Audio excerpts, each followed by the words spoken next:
Yo, what is going on, guys? Genius X here, and today I'm going to be bringing you my Week 2 match of Hive Beedrill Division against II, a really threatening draft league player, probably one of the best players out there, I would say, because of how consistent he is in league. So definitely a really threatening player and a match for me, especially in week 2. And yeah, without further ado, let's get straight into it. So as you can see, Aya has a really threatening draft with Kangaskhan, Necrozma, Voodoo, Mimikyu, Greninja, Hawlucha, Empoleon, Nidoking, Ditto, Turtonator, and Electrode, while I have my pretty good team as well. Celesteela, Zard, Starmie, Rosary, Lando, Terrakion, Kofag, Gastro, Drapion, Hitmontop, and Kangaskhan. So, matchup wise, I would say it's pretty even, although I do think that he has a slight edge. But I do have ways to beat him as well, definitely. I wouldn't say it's like a huge edge. I would say, like, overall it's pretty even. Like, the 3 teams that I don't want to face the most this season is probably going to be, like, Turk, Greg, and I. Just based on draft alone. And then I'll probably get into it if I face them in playoffs. But yeah, so I's draft is extremely threatening.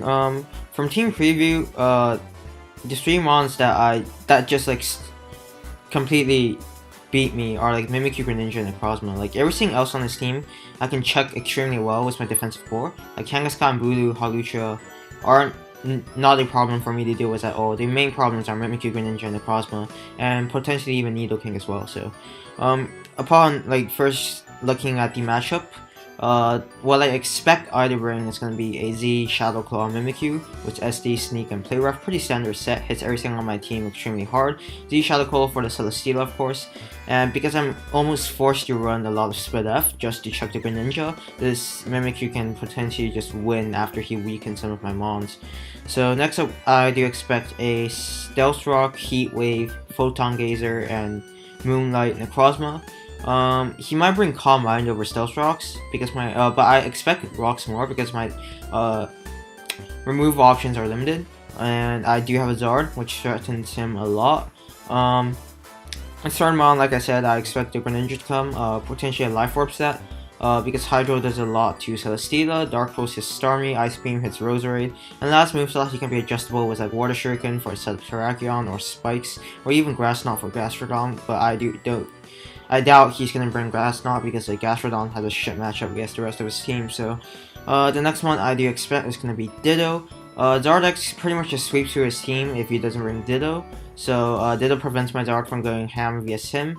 And these 4 are pretty much the mons that I think he's 100% going to bring Ditto, Mimikyu, Greninja, and Necrozma. So for the 5th and 6th mons, he can definitely be adjustable. I do expect a Toxic substitute Wish Body Slam Kangaskhan, because what that does is that beats Cofagrigus 1v1, and for the last mon, he can definitely either bring Empoleon, Bulu, Nidoking. Nidoking's really threatening as well since I don't have good switch-ins to it, or even Hawlucha. So yeah, so matchup wise, it's pretty even. The only thing I can like 100% sure that he's gonna bring are Mimikyu, Greninja, Necrozma, and Ditto. Everything else for him is adjustable. So let us get directly into the team builder. So as you can see here, I bought Zard, Kofag, Celesteela, Starmie, Terrakion, and Roserade. I have a very special Zard set.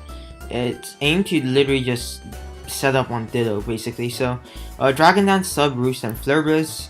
As you all know, it's probably obvious why I bought this set. I don't want Ditto reverse sweeping me, and what this does is at +2, Flurbiz actually just kills everything on his team. His only fire resist being Greninja, which isn't a resist at all. And Ditto at +2, Tough Claws boosted with my investment, it only does around 45, meaning I can actually roost up and let him die to recoil himself. And then I can potentially set up a substitute on his switch out if he realizes that he can't actually touch my Zard with his Ditto. So this is really good against him. If I can set up and not reveal my full moveset, then I can pretty much just go like win. It just beats him. But the main problem with this set is that it's extremely hard to set up. The only thing I can see myself setting up on is like a non-roar Empoleon, a Tapu Bulu that doesn't have Stone Edge / Nature's Madness, of course, and like the Kangaskhan if he chokes, I guess, and Toxic's on my sub. Yeah, so it's really hard to set up, but if I do manage to get it set up, then it's extremely threatening VSI. So next up, we have a Cofagrigus Rocky Helmet to deal with the Kangaskhan. As I said, I expected a Toxic set, so I bought Rest. Originally, I had Calm Mind over Sleep Talk, but the problem is that he can just go into his Greninja / Mimikyu and get a free kill, and as I said, that these two monsters are extremely threatening to my team, so I ended up going with Sleep Talk instead, so I won't be stuck in doing nothing for 2 turns after I rest up. So, as you can see, I have nothing to touch the Kangaskhan, but the problem is, because I can rest up, his Kangaskhan actually loses to my Cofagrigus 1v1 through PP stalling. So, yeah, I do believe that this is probably the best Kofag set to bring. Rocky Helmet is if he wants to bring like a Thunder Punch variant of Kangaskhan, because then I can deal with it and let him chip himself down. So, investment is pretty self-explanatory. 200 EVs in defense and a boosting nature just to check the Kangaskhan and potentially the Hawlucha as well, because what this does is Mummy allows it to Mummy gets rid of its Unburden ability, and so it still outspeeds the rest of my team, but like then it's easier to deal with because I can just Will-O-Wisp / Shadow Ball and just rest spam. So this is like my overall check to Kang and Hawlucha, and maybe even Mimikyu as well, depending on the situation. So next up, we have a Celesteela. Defensive, Leech, Heavy Slam, Toxic, and Protect. Originally, I had EQ over Toxic, but Necrozma became really annoying because I can just set up on my Celesteela for free, so I replaced it with Toxic. And as you can see, I have a really F spread just to be able to check the Greninja. And a Leech Seed is for reliable recovery. I don't think he has a Leech Seed resist on this team that's not named Tapu Bulu, which is a Shitmon. And leftovers for consistent recovery. This and Cofagrigus are gonna be my main like defensive walls for this game, as I believe that they check almost everything on his team. So next up, we have a Cobra Starmie with Hydro Pump, Ice Beam, and Thunderbolt and Rapid Spin. Spin is obviously for if he wants to go for the Spike Stack, and I don't want hazards against my team. Hydro Pump has everything. Ice Beam has Bulu, and T-Bolt has Greninja.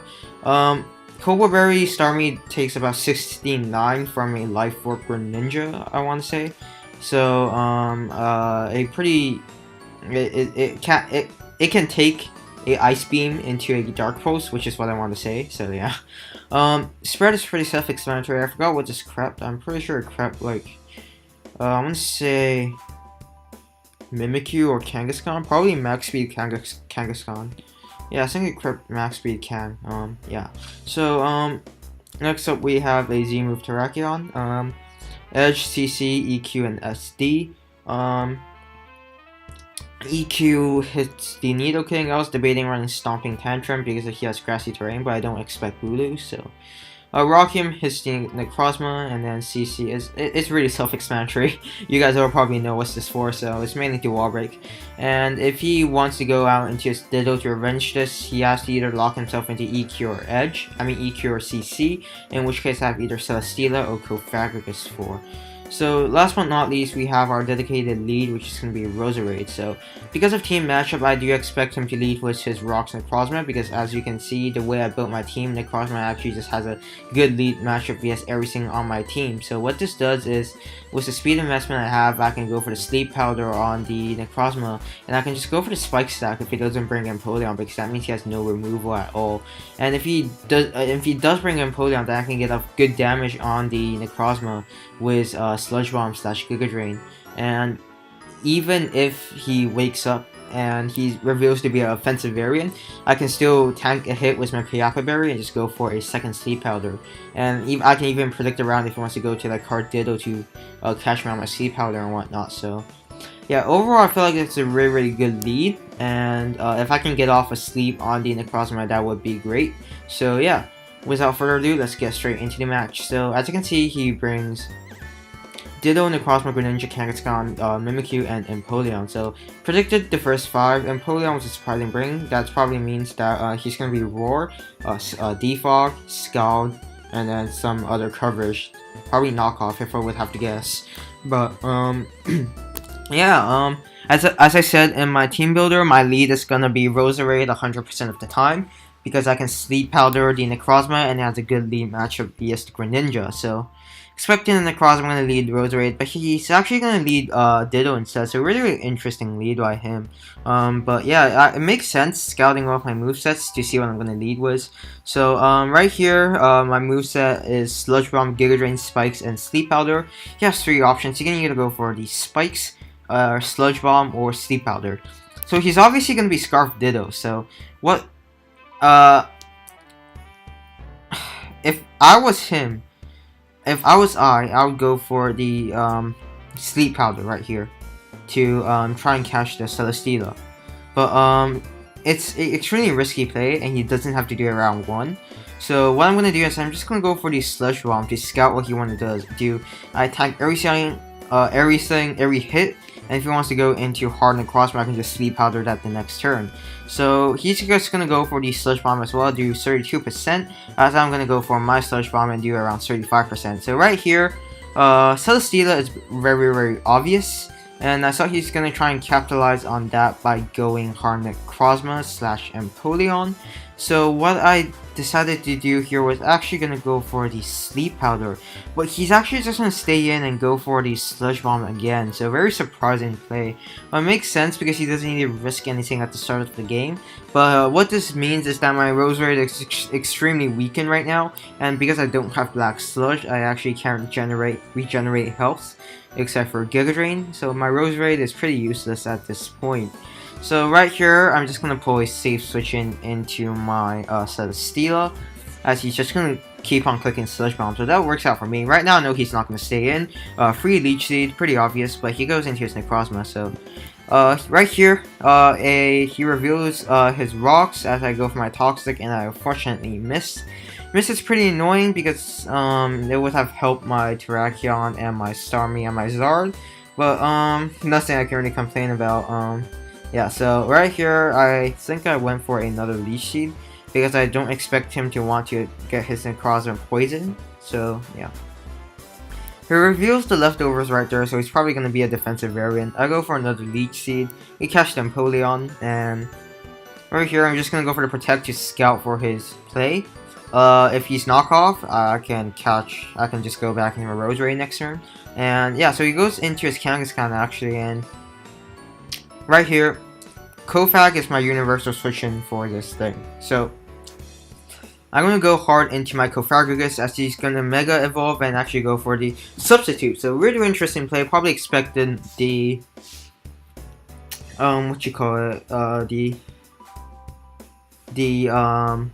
Leech Seed. So yeah, what I do here is I decided to pull a double back out into my Celesteela, because what this means is I can either catch the Toxic, or if he wants to go hard into its Greninja, I can cover that option as well. So pull a double into my Celesteela here. She's just going to go for this Toxic. I got a bit of leftovers recovery, and since I know my Kofagragus walls this Kangaskhan, I'm just going to go back into it, and she's going to reveal the Body Slam.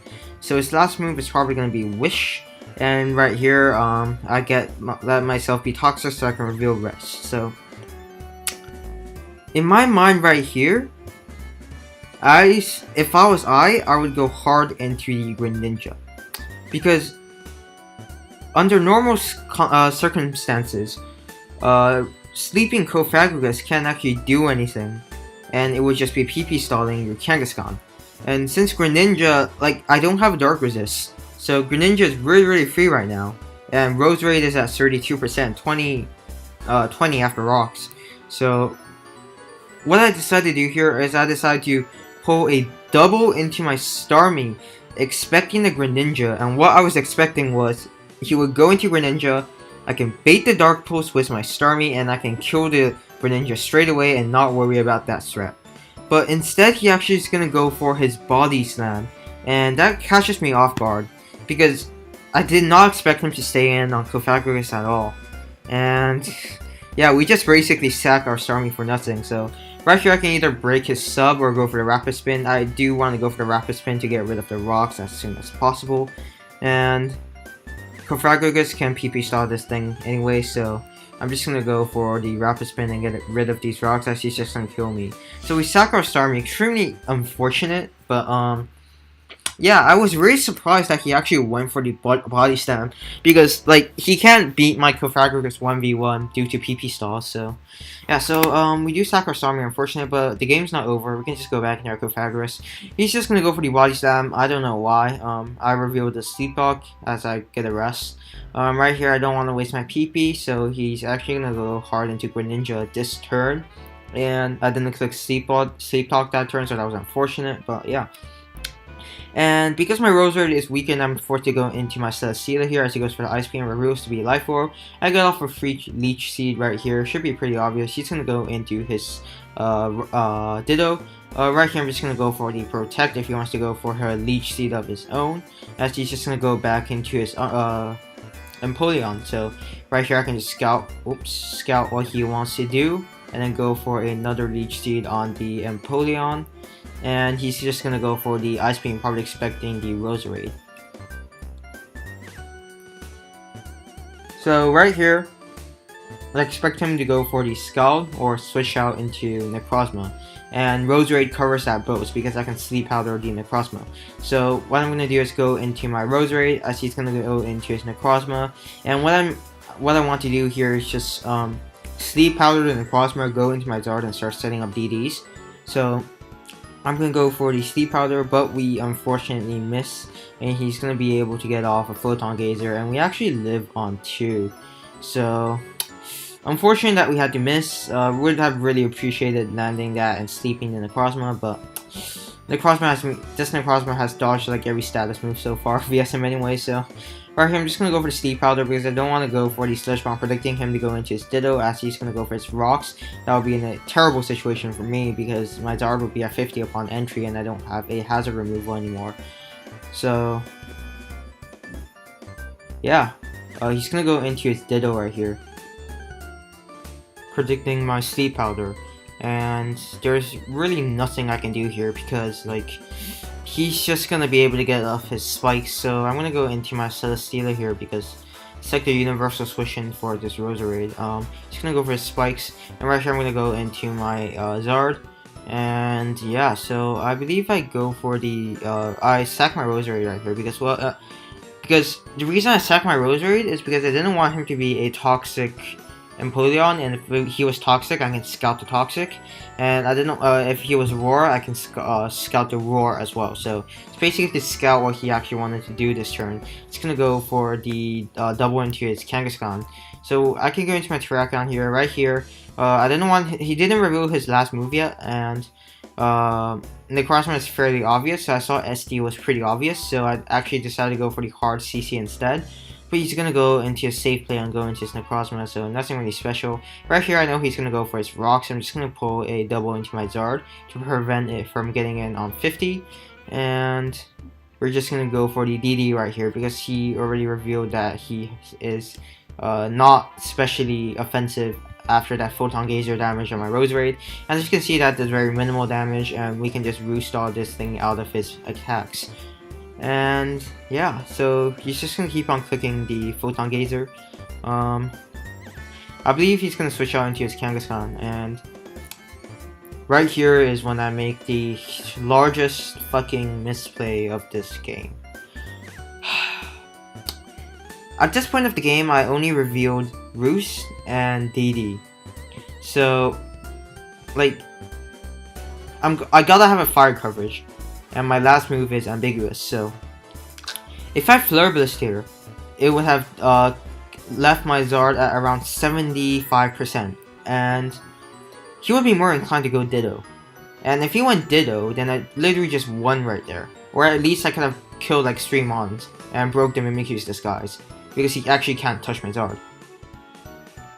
Even if he went Greninja, expecting the no Dragon Stab Charizard, because I wouldn't have gone for my sub, I would have been able to Flare Blitz, kill the Greninja, leave myself at 50%, and that's out of range of a Mimikyu Shallow Sneak, and I have been able to break its disguise / kill it. So right here I ended up going for the fucking sub instead, because I saw, oh, he's gonna go for the Toxic to prevent me from setting up even further. Alright, that makes no fucking sense, because if he goes for a Body Slam, that's 30% chances of fucking paralyzing my Zard, and if I am a substitute Zard, he can break my substitute, and even if I go for the Flare Blizz, he can go out into his Ditto / Greninja to revenge kill me. So substitute was a fucking shit play there. He would never have gone for Toxic there. Toxic was a shit play. I don't know why I substituted. I revealed 3 of my movesets and no attacks. So that obviously means that I have no Dragon Stab Charizard, and I just took, let's see how much. I took 40% on my Charizard for no absolute reason at all. Fucking retarded. So this was probably the largest misplay, I believe, of the match, not counting the Starmie one. So right here, I'm just gonna go for the Flare Blizz as we do 29 to ourselves, I believe. Let me just check again.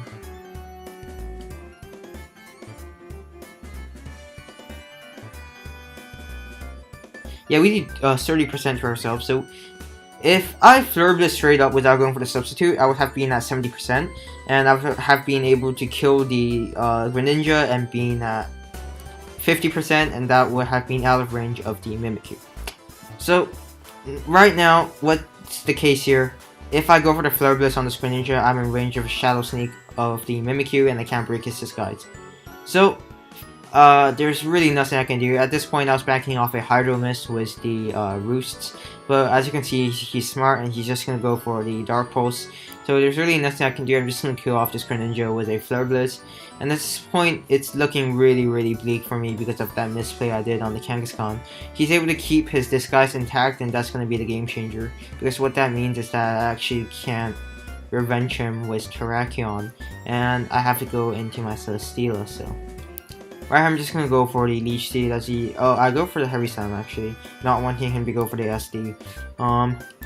Right, I'm just gonna go for the Leech Seed. That's gonna go for his Scald. I believe he burns on his first try, which is annoying as well. But he was eventually gonna get it, so it doesn't really matter at this point, anyways. I'm just gonna go for the double Leech Seed in case he wants to go back out into his Ditto. But no luck. I'm just getting whittled down every turn, and there's really nothing I can do. So right here, he's just gonna keep on spamming Scald. He's gonna chip down every turn as well, but my Celesteela is much more important at this range than his thing. So just gonna point double into his Celesteela right here. So I'm gonna go for my Protect to try and get back some more health. I'm gonna go for the Leech Seed. He's gonna go for his Leech Seed as well. And yeah, he's recovering more than me. I'm taking more than him.